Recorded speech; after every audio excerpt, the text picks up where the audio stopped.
The 2022 full-motion video game Immortality, created by Sam Barlow and Half Mermaid Productions, is special. I'll admit, before playing this game, my expectations were incredibly low because I had to play it for one of my graduate studies courses this past semester. If you know anything about higher education, you know that it tends to bastardize the concept of entertainment and often destroys something that should be fun with pretentious analyses and copious amounts of writing assignments relating to the readings, movies, games, etc. I was also wary of even starting the game because FMV games, in my mind, usually have limited player controls and agency and are often ridiculously cheesy with over-the-top fourth-wall breaking moments that have the intention of being funny and engaging, but generally end up falling flat or even becoming annoying. But Immortality doesn't do this.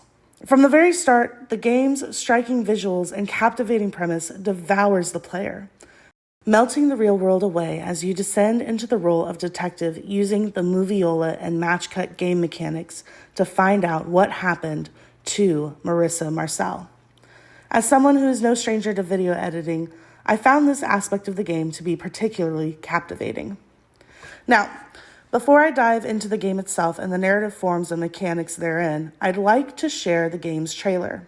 It'll give you a sense of what makes Immortality so remarkable and help set the stage for the discussion.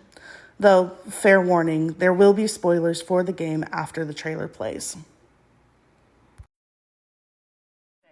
All right, well, we've got to take a short break here. Do you mind reading this out for us? Now, marvelous magic will turn the next 60 seconds into a commercial. To our star, our gorgeous, la bellissima Marissa Marcel.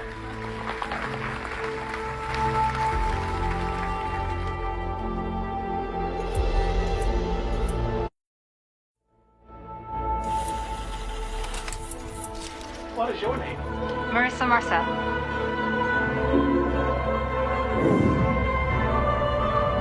Did we get it right?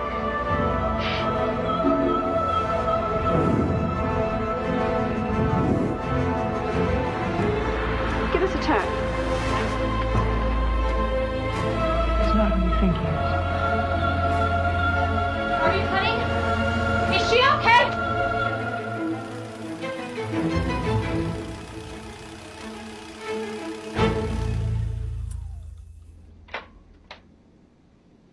Now you can proposition me. If you enjoyed the trailer and I've piqued your interest in Immortality, now's a great time to pause this video and come back after you've played it. I'd hate to spoil the experience for you. Now, let's dive into the two key narrative aspects that define this game. The first is player interactivity and agency, which holds the most power in shaping how the game's various narrative threads unfold. The second is the hierarchical structures embedded in the game, which adds layers of meaning and complexity. What makes Immortality so unique is how it places the player in control of the story's unfolding. The game's primary mechanic, the moviola system, gives you the ability to rewind, fast forward, and match cut between scenes. This is more than just a tool. It transforms the player into a forensic editor, someone actively piecing together a fragmented narrative to find the hidden story of what happened to Marissa. The act of using the moviola isn't passive. It demands engagement and problem solving, which heightens the player's immersion and sense of agency. Another innovative feature of this game is the match cut mechanic. By clicking on objects within a scene, you jump to related scenes, uncovering more of the story. For example, clicking on a clapperboard might take you to another scene involving the behind the scenes and filmmaking of these clips. Or focusing on an actor's face could reveal their performance in a different context. While this mechanic gives you a feeling of freedom, it also imposes boundaries. You can only follow the connections the game provides, creating a fascinating balance between player control and narrative constraint. This interplay between freedom and limitation is essential to how the game tells its story. The non-linear storytelling means there's no fixed order to how you experience the plot. It mirrors the real-world process of uncovering a mystery, gathering fragments of information and making sense of them. Each player's journey through the narrative is unique, shaped by their choices and what they focus on. But there's a deeper layer here. Immortality also plays with the illusion of agency. While you feel like you have significant control, the game subtly directs your experience. For example, certain scenes remain locked until you've uncovered enough related footage, ensuring that key revelations happen at the right time. This balance between guiding the player and allowing exploration reflects one of the game's central themes, which is questioning if we are ever truly in control, or if our sense of agency is just an illusion. Finally, this fragmented, interactive narrative structure isn't just a gameplay feature. It serves the game's broader themes. The process of uncovering the story parallels the themes of memory, loss, and identity explored in Immortality. By forcing the player to actively engage, the game critiques the idea of passive media consumption, pushing you to think about the stories you're unraveling and your role in creating meaning from them. In many ways, Immortality exemplifies the ideas in Barth's Death of the Author, that meaning is created by the reader. This game positions the player as a co-creator of the narrative. Your choices and interpretations shape your experience of the story, making it personal and unique. Though the structure of this game allows for significant player agency in unraveling the narrative, there's a deeper purpose at play. This agency is juxtaposed with the complete and total manipulations enacted by the game's central twist, the One.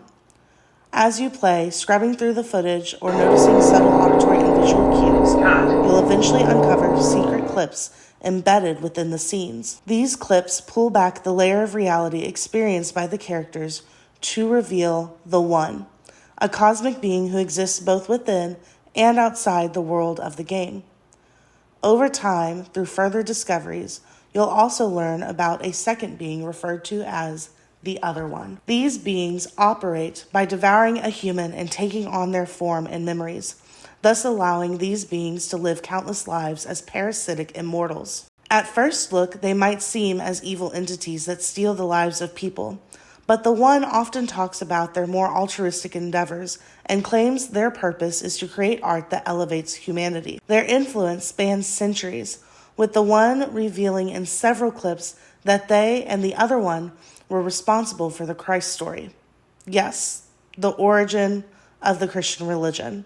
They claim to be Mary and Jesus. However, humanity's reception of this event was a disappointment to the Other One, which is the sparking incident that creates a lot of conflict between these beings, which is present throughout the majority of the game. The One's ability to manipulate reality is fascinating. In some clips, the One appears to have complete control, altering events in their own dimension with seemingly no impact on reality. In others, their actions ripple into the real world with devastating consequences. For example, violent events in some of the secret clips are often not reflected in the scenes from the real world of the game. However, there are other scenes in which it is reflected. This duality suggests that the One can selectively choose which actions have real-world consequences and which remain confined to their dimension. This brings us to the concept of hierarchy within the game. While the player exercises agency through interactivity, this agency is ultimately constrained by the overarching control of the One. In this sense, a structural hierarchy emerges, one that places the player, the characters, and even the story itself under the influence of these cosmic beings. Let's take a closer look at how hierarchy shapes the narrative and the themes of Immortality. Because it appears that the game itself is ultimately under the control of the One and the Other One, it's safe to say that they are at the height of the hierarchy in the game. The One and the Other One represent an elevated, almost godlike power that transcends the game's world. Their ability to shape reality and manipulate events reinforces this top-down hierarchy. The player's freedom to choose how the story unfolds is constantly tempered by these forces beyond their control. This manipulation creates a sense of powerlessness that is central to Immortality's narrative structure.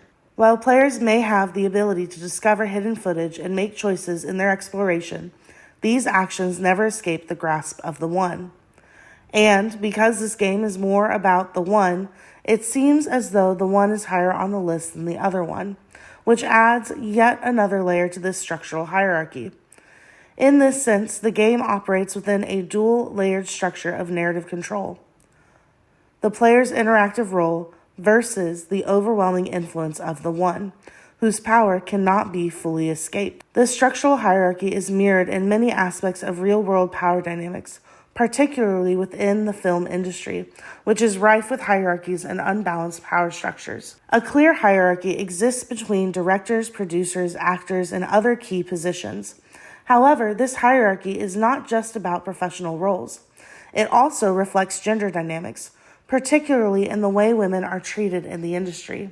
Throughout Immortality, we see the relationships between the male directors, producers, and actresses often embody power imbalances, with women placed in vulnerable or subservient roles and relegated to stereotypical and harmful positions, such as the Madonna horror complex, which is enforced by the Ambrosio director Arthur Fisher against Marissa, who is treated as a Madonna, and Sophia, who is painted as the whore on set. This mirrors real-world gender politics in Hollywood, where women are frequently sidelined, objectified, or manipulated in various ways by those in positions of power. Marissa's talent and ambition are often overshadowed by her treatment within the industry. She is frequently forced into roles that limit her agency, both on and off screen. As the narrative unfolds, we see how the power dynamics between these characters shape the story's progression, with Marissa often portrayed as a victim of both the Hollywood machine and the manipulative forces represented by the One. In many ways, the game critiques how these hierarchical power structures in Hollywood mirror the industry's broader treatment of women, where women's careers and actions are dictated by the decisions of male counterparts. This creates a commentary on how the film industry exploits women's bodies and careers, using them as mere tools for creative production while stripping away their personal agency. The game's use of these elements incites players to think about how incredibly important it is to be conscientious of the media we consume and the hierarchies we participate. And, if I had more time, I would look much more at these power structures present in the game. But I digress. All this to say, Immortality by Sam Barlow and Half Mermaid Productions offers a rich and thought-provoking exploration of narrative form and player agency, while also engaging with deeper themes of power, control, and manipulation. The game's unique structure, which blends player interactivity with cosmic and industry-based hierarchies, challenges the boundaries of traditional storytelling in video games. Through the moviola and match-cut mechanics, players are given a significant degree of agency, allowing them to uncover the narrative at their own pace.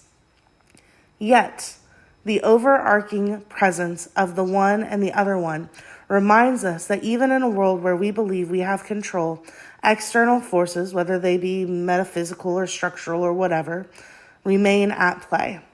This dual-layered hierarchy invites players to reflect on their role as both participants and co-creators of the story, while also questioning the illusion of absolute freedom. Furthermore, Immortality doesn't shy away from commenting on the real-world power dynamics within the film industry, particularly with how gendered hierarchies affect women in Hollywood.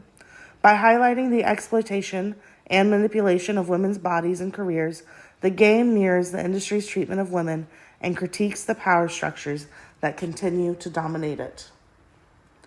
Ultimately, Immortality pushes players to engage critically with the narratives they consume, urging us to reflect on how power, whether in the form of cosmic beings or the real-world structures of Hollywood or corporate America or whatever you may find yourself in, shapes the stories we tell and the experiences we have.